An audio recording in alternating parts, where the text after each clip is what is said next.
Good morning, Wiggy. What's up? It's your boy Easy Clover out here on January 14th, 2026. And I wanted to read this essay by Aldous. Huxley came out around 1955, published in Esquire magazine.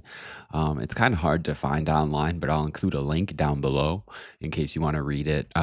It's part of this PDF from huxleyarchive.org, and it's on page 58. So it's called Censorship and Spoken Literature. And I first discovered this essay in a bounded book of essays of Huxley called Tomorrow, Tomorrow, Tomorrow.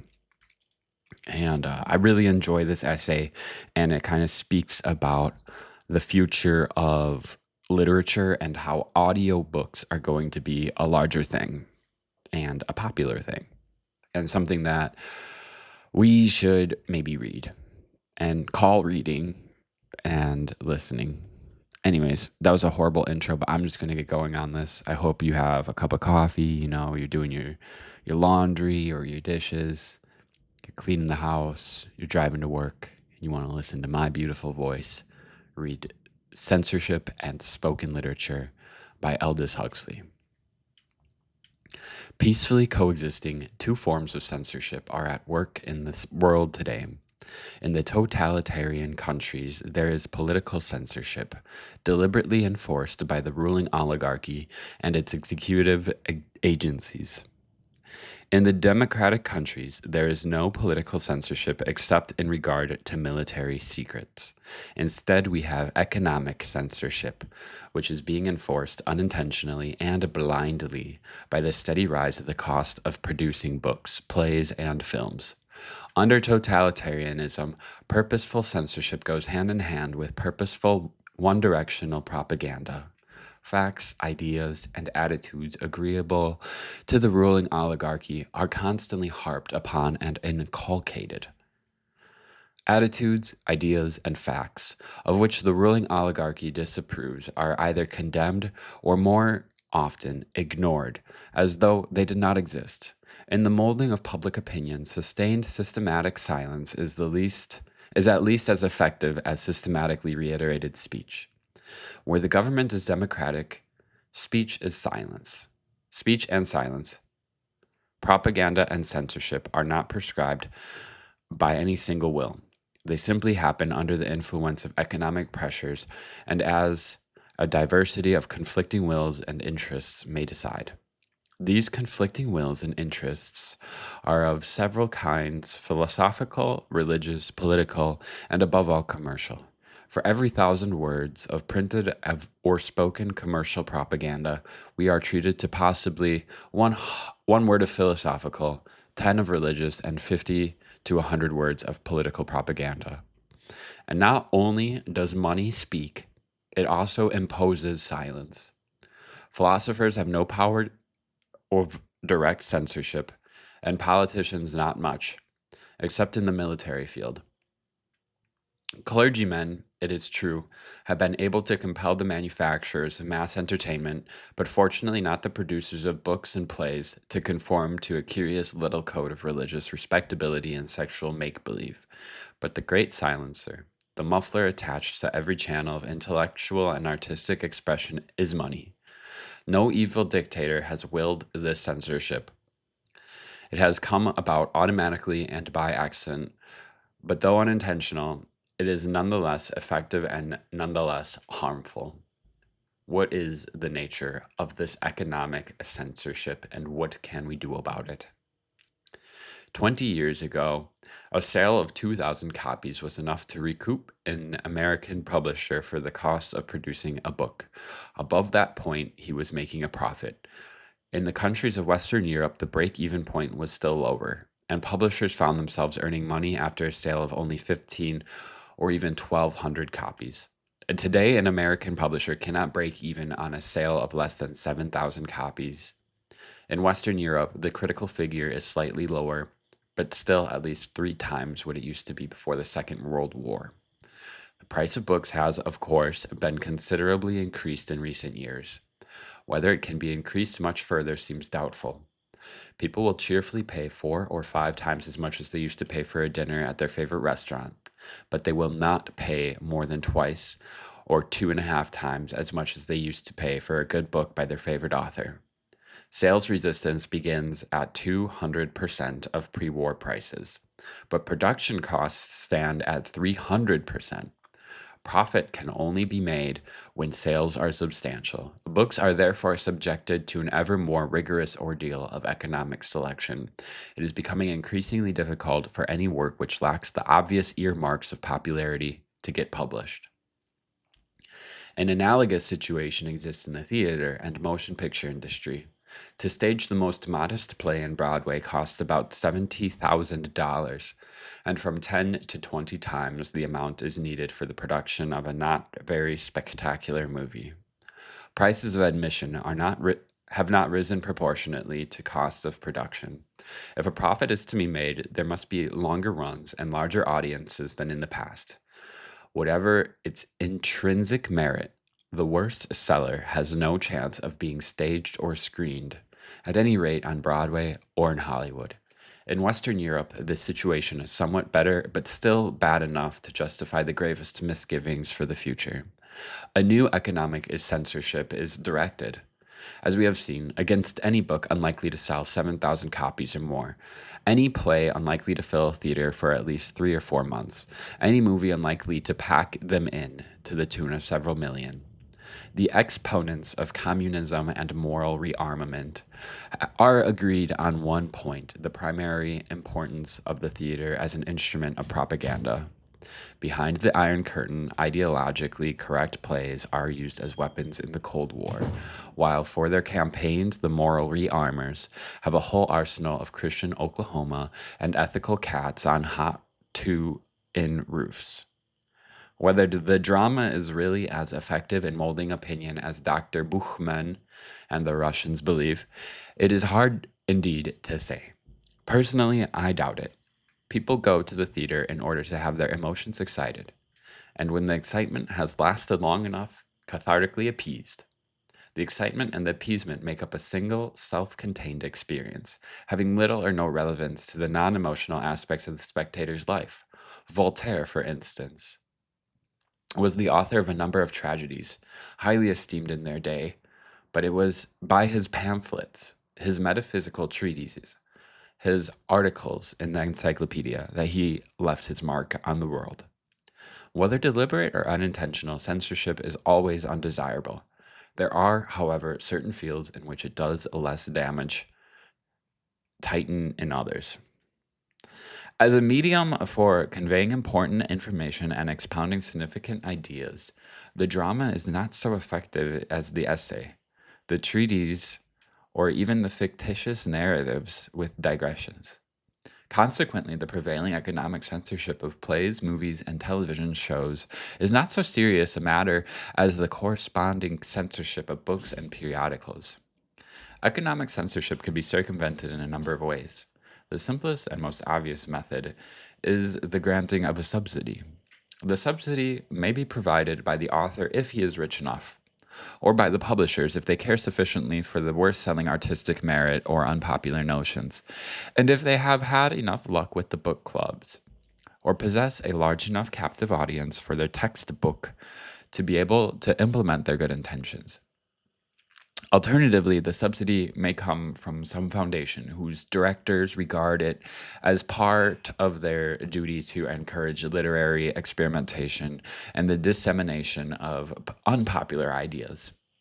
Finally, the money may conceivably be put up by a commercial sponsor who is ready to take the risk of having his advertisements associated with an obscure, unorthodox, and worst-selling piece of literature. As a general rule, of course, commercial sponsorship is forthcoming only for the work which has the least need of it.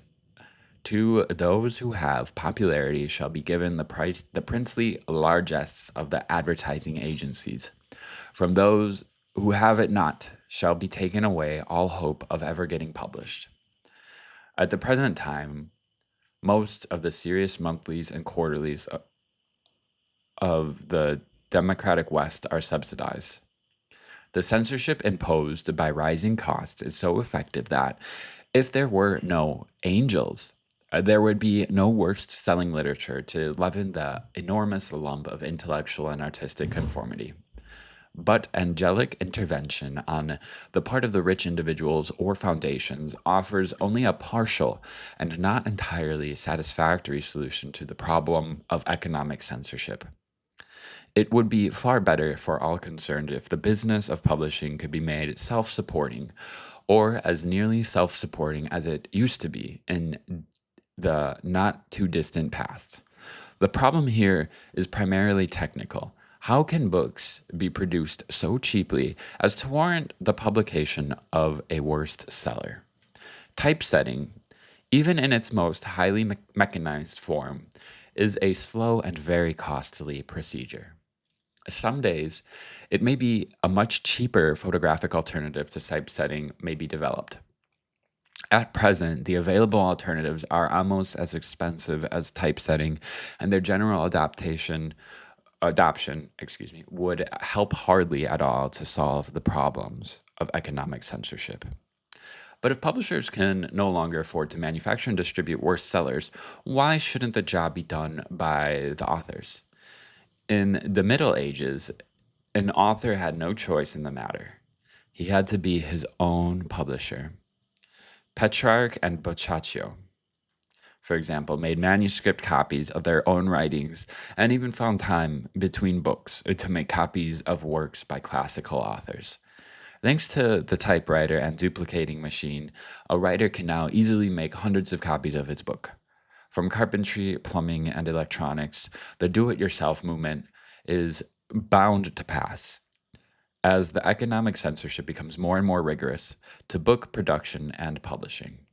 School magazines and journals of small, impecunious scientific associations are already being published in this do it yourself way.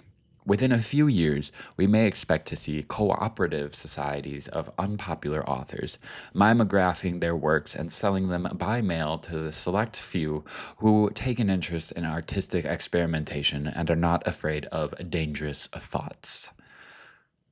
Modern technology has resuscitated the author scribe, carrying us a stage further back in the historic history of culture.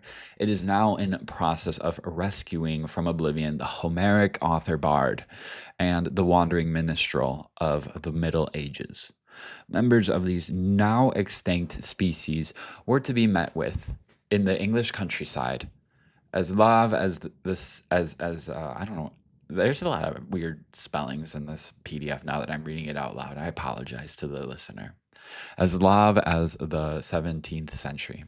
Quote, "When I was a boy," writes John Aubrey, who was born in 1625, "every gentleman almost kept a harper in his house. Harpers made a certain amount of music, but their main function was to intone from memory those interminable ballads, in which the most striking events of remote and recent history had been recorded, sometimes by the harpers themselves, for some of them, Aubrey tells us, could versify. In Catholic monasteries, there were no harpers. But at every meal, one of the brethren read aloud something edifying from the lives of the saints or the works of the church fathers. The modern hostess would do well to take a tip from Saint Benedict. How pleasant even the most drearily uncongenial dinner party would be if we could cut some of the small talk out and listen to a reading from some intelligent book. And this precisely is what modern technology has made physically possible, and what its further advance will make economically feasible to an ever increasing extent. For the blind, economically feasible to an ever increasing extent. For the blind, there exists already a whole library of talking books, which can be played on a phonograph. These talking books are not available to members of the general public, who must be content with the scores of two of readings listed at exorbitantly high prices in the record catalogs. If the Homeric bard is to be called back to life, if the minstrel and the monastic lector are to be restored to the position they should never have lost, we must find a way of selling the spoken word at a cheaper rate.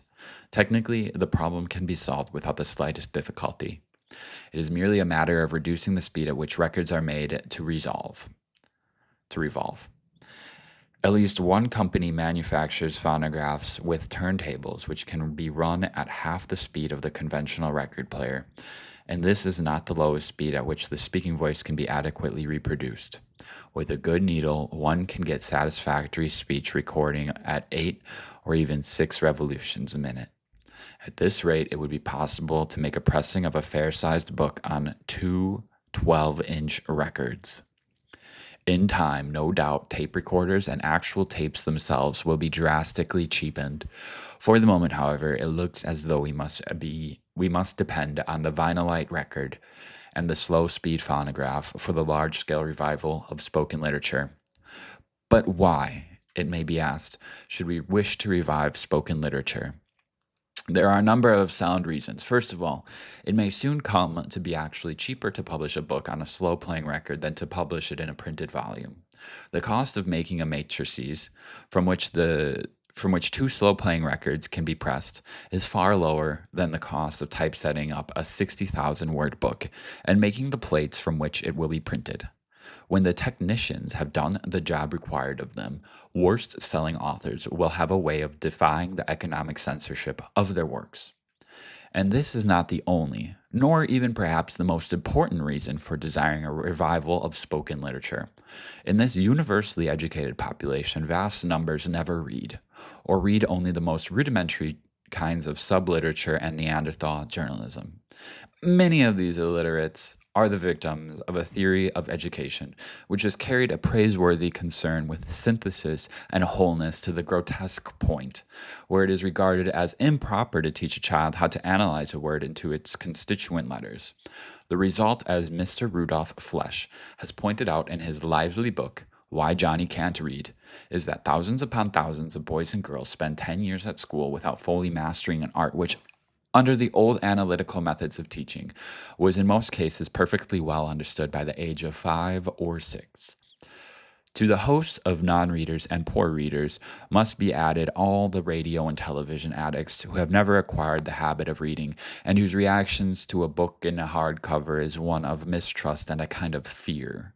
Seeing it, they know without further investigation that it is not for them, that if they tried to read it, they would not understand and be bored to death.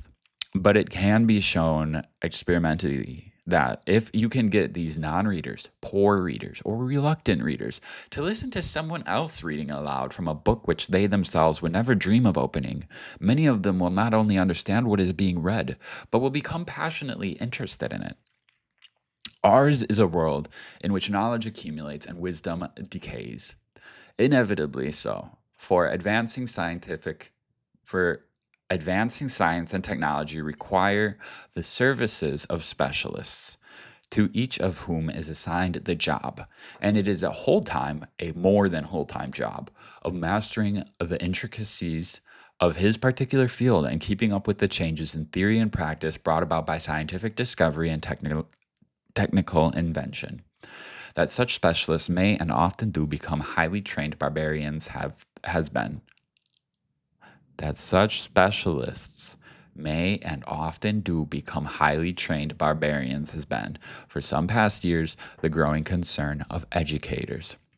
To civilize our future physicists and chemists and engineers, our doctors to be, our lawyers and actuaries and managers in the bud, the heads of most universities and technical schools have insisted that specialist training be accompanied and preceded by a course in humanities. The intentions here are excellent, but what are the results? Not, I would guess from casual observation, entirely satisfactory. And the reason it seems to me is that the humanities, insofar as they are genuinely humane, do not lend themselves to being taught with the eye to future examinations and the accumulation of credits. If specialists are to be civilized, and it is imperative that they should be civilized, and civilize what is more on every level of the hierarchy, from garage mechanic up to the atomic physicist, something less formal, less formidable, and above all less silly than credit-gaining courses in insight, evaluation, and life wisdom should be offered. If marks are to be given, a great deal of time will have to be wasted on the question, so dear to pedants, but so totally besides the point. Who influenced whom to say what, when. Whereas the only question that really matters, the only question whose correct answer can exert a civilizing influence on the future specialists, is the question asked by Buddha and Jesus, by Lao Tzu and Socrates, by Job and Aeschylus, from Chaucer and Shakespeare and Dostoevsky, by every philosopher, every mystic, every great artist. Who am I and what, if anything, can I do about it? Implicitly, this question is asked and answered, needless to say incorrectly, by those anonymous writers of advertising copy whose words are read and listened to more frequently and by greater numbers of people than the words of any saint or sage, any sacred book or divine revelation. The problem which confronts the educator can be summed up in a few sentences. Shall we allow the advertisers in the democratic countries and the ruling oligarchies under totalitarianism to enjoy a monopoly in formulating the popular philosophy of life?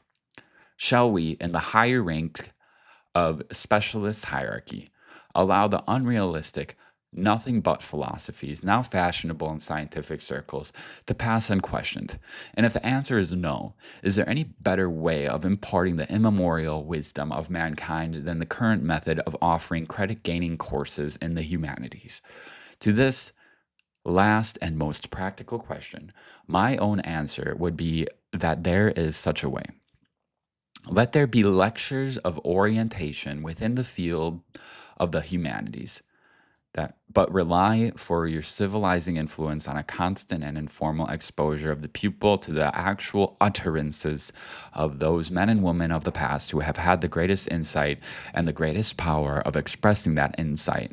This constant and informal exposure to wisdom is most effective when the words of wisdom are spoken, not read.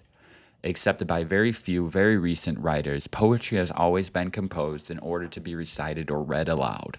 And the same is true of what we may call the literature of wisdom. Most of the saints and sages have taught by word of mouth. And even when they committed them to paper, their words, as anyone can discover for himself, are more effective, have a greater degree of penetrative force when they are heard than when they are seen on printed page. And this is true, I believe, not only of sacred and devotional writings, but also secular wisdom. Listen to the reading aloud of an essay by Bacon or Emerson, by Hume or Bagehot or Russell or Santayana, and you will find yourself getting more out of it than you got when you read it to yourself, particularly if you were compelled to read it under the threat of not getting a credit. Printed, the 100 great books are apt to remain unopened on library shelves.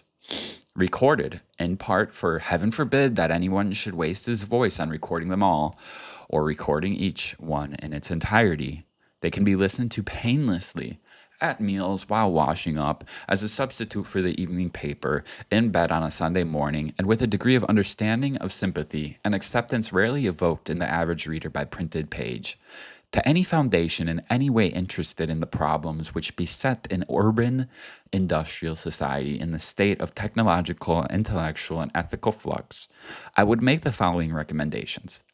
Make the best of mankind's literature of wisdom available on cheap, slow-playing records. Do the same in each of the principal languages. For the best poetry written in that language, also, perhaps for a few of the best novels, plays, biographies, and memoirs. Encourage manufacturers to turn out phonographs equipped to play these recordings, and at the same time arrange for distribution at cost of the simple planetary gears, by means of which conventional turntables can be used for slow playing discs. 5 or 10 millions spent in this way would do incomparably more good than hundreds of millions spent on endowing new universities or enlarging those already existing. Thank you for listening to my reading of Censorship and Spoken Literature by Aldous Huxley. My name is Hunter Kievit, and I hope you have a great day. Bye-bye.